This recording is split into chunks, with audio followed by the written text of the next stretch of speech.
There's a difference between praying for your husband and praying about your husband. A lot of women pray about their husbands. A lot of women go to God and they are asking him, oh God, change this man. Oh God, make him to become like this.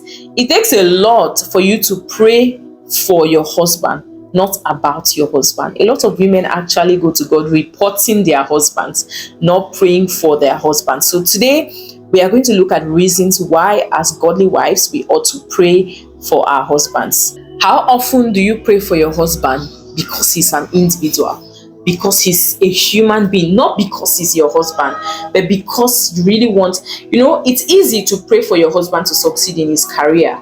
It's easy to pray for him to make more money. Of course, when he makes more money, the family benefits, you benefit as well.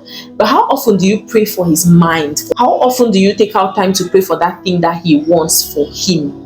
How often do you take out time to say, God bless this man for him?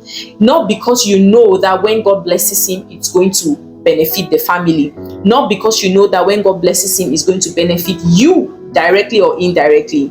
How often do you take out the time and pray for your husband? I'm not saying pray about him. I'm not saying ask God to change a certain character in him. I'm not saying ask God to make him to conform to your own thought patterns. I'm not saying ask God to make him to behave in a certain way that you want. You really genuinely just pray for this man because you want to see him happy for his sake. Because you just know that life is hard generally. For everybody, there are challenges up and down. And you just want to pray for him. The question I'm going to ask you now is, for some reason, and I would like you to ask yourself, if you didn't have anything to benefit from the things that you're praying to happen to your husband, would you still pray for him? Answer that question to yourself. One of the reasons why you must pray for your husband today is because life is lifing, and it happens to everybody, both male and female. And I dare to say that in our society, women are encouraged to talk about what's hurting them. Women are more encouraged, or maybe women are more wired. I don't know, but I think it's easier for a woman to be expressive. And a lot of times, the first solution to a problem is when you express it, when you let it out. But with a lot of men, they are forming macho man, also because of upbringing and what fathers and mothers will tell their boys, and it's different from, of course, what they'll tell their girls. They'll say, oh, the girl is crying, oh my God, sorry, don't cry, oh, next time make sure you come and report. When it's the boy, how did you handle it? Why are you crying? Clean your tears. Men don't cry. So your husband might be going through challenges and he doesn't talk to you about it.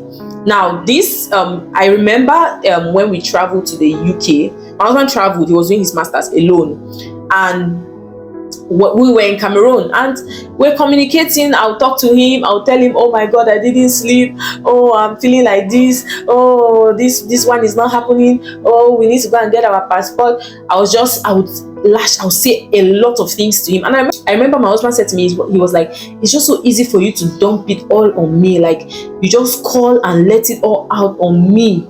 Not like when I'm talking to my husband I shout or insult him. No, letting it all out on him was like, I don't try to sort it out. I don't try to I just make sure I tell him all. Like, even if I'm trying to figure it out, I don't consider what state of mind would he be in when I'm telling him whatever it is I'm telling him. And it's only recently, this is like almost 5 years after that time when my husband was doing his masters in the UK, that he told me that there was a time when he was just so challenged by the environment. He had been traveling, but he had never stayed out of Cameroon for that period of that length of time. And then he was working and school. It was just difficult for him. And he didn't tell me, but he spoke to one of his friends and he told me that there was a day that he was coming back from work, or was he going to work so early in the morning. And I think that time, even when that thing happened, I had moved to the UK for a short stay with the kids. And I think everything was just overwhelming for him because he had to wake up early, sleep, come back home late. It was just a lot. And so he had to call a friend of his, and that's when he could talk, and he actually cried. And I'm like, wow. The day he told me, I was like, in fact, I laughed. And that was very insensitive because I was like, how? I could not see it. But now I know to be sensitive that, okay, there are times that this man might be tired. There are times when he doesn't need to know that the bulb has blown. There are times when he doesn't need to know that they need to call a technician to come. There are just times when he doesn't need that information. So Pray for your husband. Why? Because your husband, life might be lifing, and he might be forming macho man, and he might just not tell you. Okay? In as much as we as women were very expressive, that's not the case for a lot of men. So we ought to stand in the gap for them. Another reason why you should pray for your husband today is because a man, especially a man that has chosen and is actively wearing and carrying the responsibility of husband, this man is literally carrying a weight that you cannot see, I cannot see. Of course, the argument is there. Women too are carrying their weight. We don't even have to have that argument, because in this video, I'm talking about why wives should be praying for their husbands. And in no place did you hear me say husbands should know. I think on a lot of videos where you see that they are saying wives should do this, a lot of people come and say, and husbands, what are they doing? What should they not do? And that's one of my prayers, that a lot of men would come up, men who are actively sitting in the position of husbands in their family. They will start online platforms and channels where they can talk about these things, because when a man talks to a man, there's an understanding.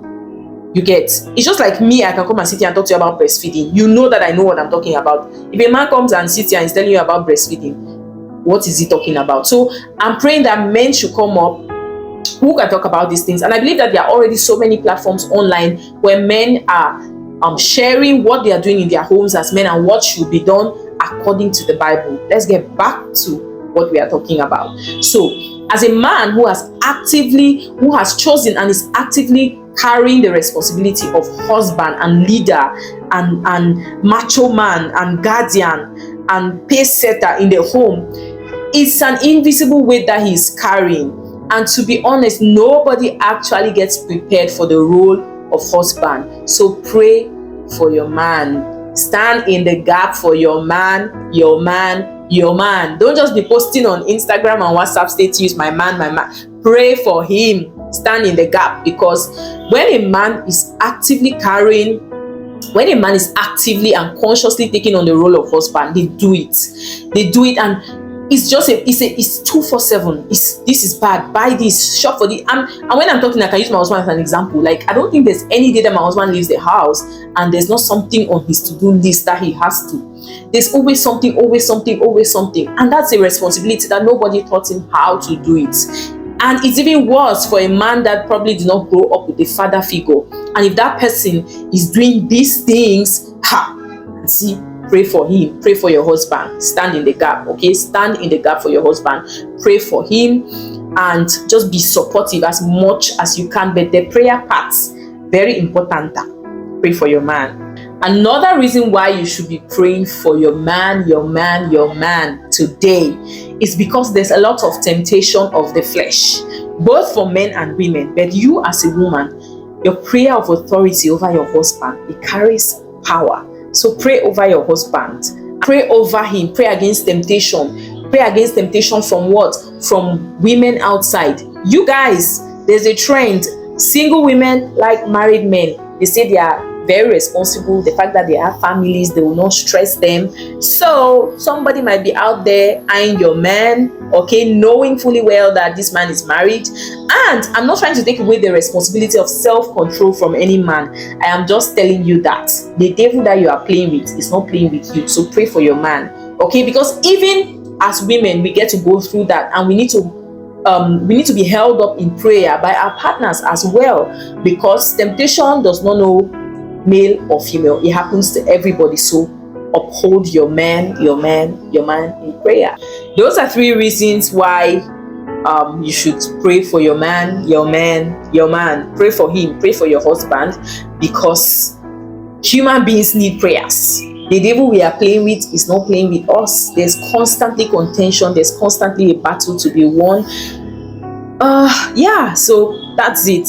Those are some of the reasons. There are many more reasons why you should be praying for your husband, for productivity in their job site, for peace of mind, a lot more reasons. But those are the 3 that I wanted to touch on today. In our next video, I'll share with you guys prayers that you can pray for your man.